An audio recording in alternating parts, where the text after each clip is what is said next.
So, kamusta po mga ka-Streetwise? Ako po si Takeru Miyamoto at welcome po sa aking munting channel. So, mga ka-Streetwise, nagsalita na naman po itong si Leila de Lima. So, medyo mabigat po itong mga statement ngayon ni Leila de Lima kasi ang sabi niya, isasampahan niya po ng kaso yung mga taong gumawa sa kanya nung kalokohan na yon. Kasi ngayon po, malinaw na po talaga na isang malaking kalokohan itong ginawa nga po ni dating Pangulong Duterte. Ang tawag ko nga po dito ay the greatest frame up in the Philippine history. So ang binabanggit dito base po sa balita ay si Duterte at saka si Aguirre. So mga kababayan, malinaw po dito na patong-patong po talaga na kaso ang mangyayari dito kasi unang-una merong conspiracy. So syempre kapag merong conspiracy to commit a crime, so mas mabigat po yung magiging liabilities po nito sa korte. 'Di ba? Parang ganon. And then meron pang abuse of power. Well, binanggit naman dito ni Leila de Lima na talagang pinag-uusapan niya at saka ng kanyang abogado yung mga legal basis na pwede nilang gawin. So hintayin po natin 'yan. So medyo mabigat po na research 'yan. So hindi na po hintayin na lang po muna natin kung ano po yung magiging developments po dito sa kaso-kaso na 'to, 'di ba? And then mga kababayan kasi, ito pakita ko po sa inyo yung balita po from News 5. Okay, 1PH pala. Okay, ang sabi dito. Okay. Ibinunyag ni dating Senadora Leila de Lima na kakasuhan niya sina dating Pangulong Rodrigo Duterte at dating Justice Secretary Vitaliano Aguirre II. Ngayong nakalaya na siya. Okay. So, dito po natin makikita mga ka-Streetwise no, na ito sana maging magandang example po ito. Na syempre, ang ginawa nga po ni dating Pangulong Duterte ay sobrang abuse of power. So, ito po ay magiging aral sa mga susunod po na presidente na wag nyo nang gagawin yung mga ganyang klaseng mga bagay kasi hindi naman po kasi kayo habang buhay na magiging presidente. Okay, so para mas malinaw po mga kababayan, panoorin na lang po natin o pakinggan natin itong statement nga po ni Leila de Lima dito po sa interview niya sa 1PH. Okay, sige ito. God forgive him. God bless him. Kasi sa mga pinaggagawa niya sa akin, he knows exactly what he did to me. He knows exactly what he did to me. Dapat he must acknowledge the gravity, grave injustice, the travesty of justice, yung pang-api niya. So, kailangan siya talaga humingi ng katawaran. Hindi lang sa akin, kundi sa mahal na Panginoon. You know, sinasabi ko to sa mga kaibigan ko, lahat ng mga niatraso sa akin na had a hand in placing me in jail, hindi lang yung mga naging witnesses, yung mga nagpagamit, yung mga operators, yung mga lumapit dyan sa mga witnesses na yan. Actually, mga pinatawad ko na yan, matagal ko na mga pinatawad dyan. Isa na lang ang hindi ko mapatawad. Wag niyo na patawarin, Sen. Ay, pero ma'am, Teka lang, putulin ko muna, no? Ang kulit nung nag-interview ang nakita ko dito, si Llamas, si Ed Lingaw, yung dalawa hindi ko kilala. So, ang sabi dito ng nag-interview, wag niyo na patawarin, Sen. Ay, nakayo ko ba, no? Hindi, to be honest, yung mga ganitong klaseng mga gawain, dapat po talaga is, mabigyan po talaga ng hustisya itong si Leila de Lima. To be honest lang, no? Kasi mga kababayan, ito lang ulitin ko lang kasi may nakikita pa po ako mga nagko-comment diyan na dilawan daw ako. Hindi ako dilawan.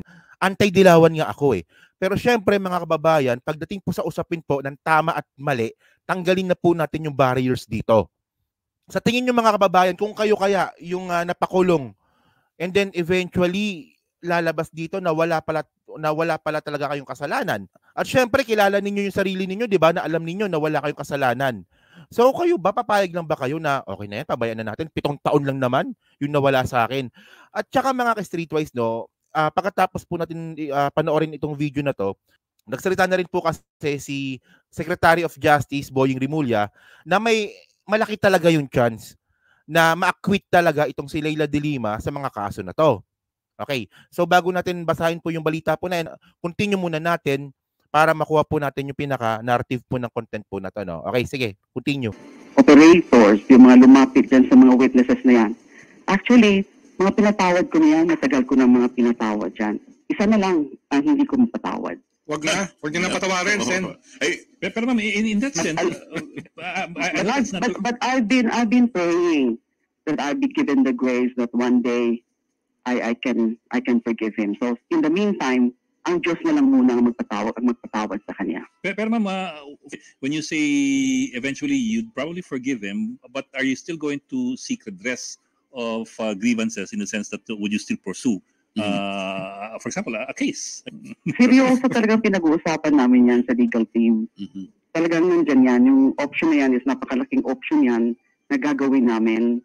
Because as you said, it's really about justice. Iba yun. Yung kahit pinatawad mo na halimbawa yung isang tao, kailangan mo pa rin na makamit yung hustisya. So, it's a matter of justice. Meron talagang reckoning. Dahil piniktima nila ako. A day of reckoning daw, sabi nga ni Atty. Dino de Leon. Pero ma'am, along those lines po, I understand you say that you're talking about it with your legal team, but is it fair to conclude that you have already decided to pursue that? To pursue a case? You can say that, yes. Yes, pinag-uusapan lang namin anong exactly yung mga kaso, kailan mga ipa-file.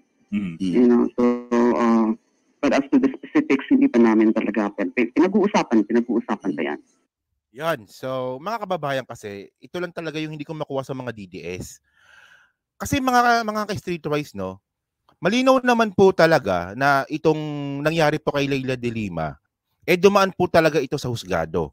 So syempre, pambabastos po talaga ito sa korte kung sasabihin ninyo na ito po ay nilakad, di ba? Nilakad ni PBBM, nilakad ng presidente para po mapalaya si Leila de Lima. In the first place nga kasi mga kababayan, base nga po sa hatol nga po, kung bakit po pinayagan na makapag-bail itong si Leila de Lima, bukod po sa recantation, kasi ganito po talaga kasinungaling itong mga DDS. Ang sabi kasi ni Panelo at saka ni Harry Roque, hindi daw pwedeng maging grounds yung recantation kasi or yung pagbaligtad po ng mga witness para po magkaroon ng bail si Leila de Lima kasi nga daw po sworn statement na raw po yung mga nakalagay po sa affidavit nila. So kailangan muna na mapatunayan na tinakot or pinilit itong mga state witness para mag-grant yung bail. Kita nyo mga kababayan, sobrang panloloko na po ito kasi hindi naman po kasi naging basihan yung recantation kung bakit nga po binigyan ng bail si Leila de Lima. Yung pinakadahilan po dito ay kulang po talaga yung pinakitang ebidensya po ng prosecutor or na prosecution. Okay. Pero moving on mga ka-streetwise, no, bukod nga po kasi dyan sa napipintong kaso na naman ni dating Pangulong Maudigs dyan po sa ginawa niya kay Leila de Lima, nagsalita na rin po kasi itong si Boyong Rimulya. Okay? Ito, balita ito, November 15, ngayong araw lang. So, ang sabi dito, Rimulya sees de Lima acquittal. So, ito, issue na naman ito. Kasi sasabihin na naman ng mga DDS, hindi naman husgado si Boyong Rimulya. Di ba? Bakit siya nagsasalita ng ganyan? Di ba? Ganyan talaga si Boyong Rimulya. You better like it or not. Di ba? Ang sabi dito, former Senator Leila de Lima will likely get acquitted from the remaining drug case. Justice Secretary Crispin Rimulya admitted on Wednesday, November 15, following her release on bail. Malaki ang tsansa niyan. So, ang sabi niya naman, malaki ang tsansa. Okay? Malaki ang tsansa niyan. He declared during an interview on CNN Philippines. Continue lang natin, no? Ang sabi dito, kasi yung bail, hindi ginagrant ng basta-basta unless talagang kumbinsido ang judge, Rimulya explained. Muntinlupa Court last Monday granted the motion of de Lima to post bail following the conduct of hearings. Remember, it is a non-bailable offense, and once they are able to overtake this presumption of non-bailability, the bail is granted, then the momentum is very much favor of the defense, he pointed out. Mga kababayan kasi, sobrang common sense lang po nito. Kasi po, yung mga heinous crime po talaga sa Pilipinas, kapag ikaw po ay nakasuhan ng mga heinous crimes katulad nga po ng droga, pagpatay, treason, 'di ba? Rape, talagang heinous crime po 'yan at wala po yang piyansa. So non-bailable po talaga yung final nilang kaso kay Leila de Lima. Pero ang sabi niya naman po kasi ng mga abogado, wala naman po talagang kaso na non-bailable. Bibigyan ko po kayo ng isang magandang example po dito, yung nangyari po kay Bong Navarro. Di ba si Bong Navarro, nakasuhan siya ng rape. So yung rape po ay parte po ito ng heinous crime na non-bailable. Pero nakasuhan nga si Bong Navarro, nakulong, pero eventually nung nag-file siya ng bail, pinayagan po siya magpiyansa kasi mahina din po kasi yung ebidensya.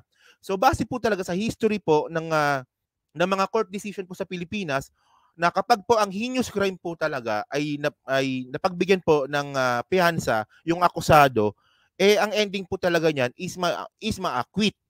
Not unless na magkakaroon ng isang overwhelming na bagong ebidensya ang prosecution para po idiin si Leila de Lima, na which is sobrang suntok sa buwan yan kasi hindi na po presidente si Mau Diggs.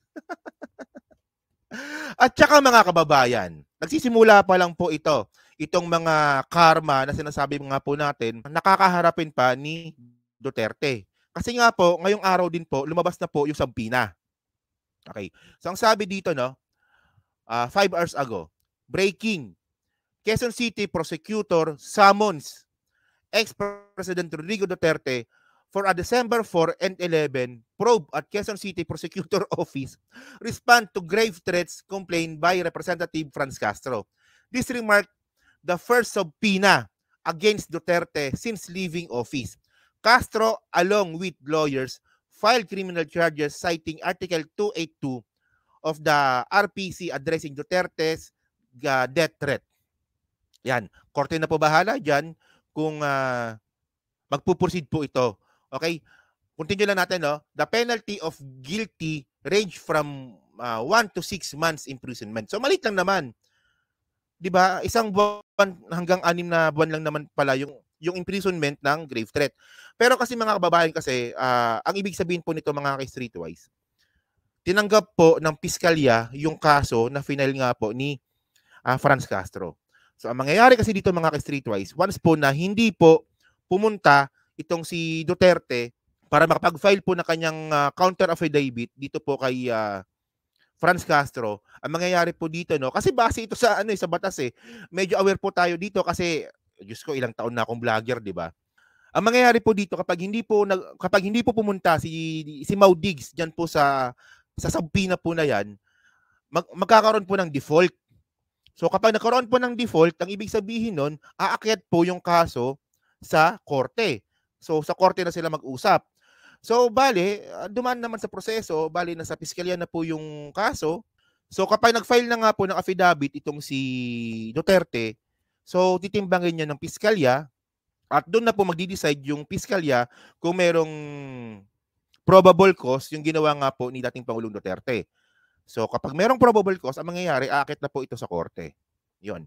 So kapag umakyat sa korte, magkakaroon ng warrant of arrest. Excited much. Okay. Pero I doubt kung magpuproceed ito sa piskalya, tingnan natin.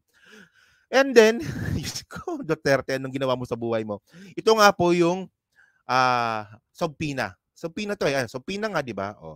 Subpoena to Representative Franz Castro at saka kay Duterte. Yan. So, tinago niya yung address niya. Okay lang yan. Walang problema yan. So, December 4 to 11. So, dito po maghaharap si Franz Castro at saka si Duterte sa piskalya. So, syempre, malalaman naman po natin ang magiging update dito kasi siguradong i-cover ito ng media. Yan. So, ito, ang sabi naman dito, the complainants and their witnesses, if any, are likewise directed to reaffirm before undersigned on the same date to the veracity of truthfulness of the allegations of their given statements. So magkakaroon na nga po ng affidavit, no motion to dismiss shall be entertained, only counter affidavits shall be admitted, otherwise respondents are deemed to have waived the right to present evidence. Furthermore, no postponement shall be granted unless for exceptionally meritorious ground. Yan. So, ang prosecution po ay si Badjola. Yan. At bukod nga dyan mga kababayan, alam naman po natin na meron pang ICC. Meron pa. Yan. So, yun lang po, So, kayo po mga kababayan, anong masasabi nyo nga po dito sa pinaplano po ni Leila de Lima na mag-file nga po ng kaso? Siyempre, kapag nag-file ng kaso, so ang gusto ni Leila de Lima, ipakulong si Duterte. So, anong masasabi nyo nga po dito sa kagustuhan ni Leila de Lima na ang tawag nga po dito ni Leila de Lima is reckoning. Diba? Reckoning ang tawag dito ni Leila de Lima. So, ano nga po masasabi nyo nga po dito? At syempre, dito rin po sa unang kaso po na kaharapin ni dating Pangulong Duterte na grave threat kay Franz Castro. Yan. So, paki-comment lang po sa baba. Binabasa ko pong lahat yan. So, sa muli po, maraming salamat po sa inyong lahat. Ako po si Takero Miyamoto. Bye-bye.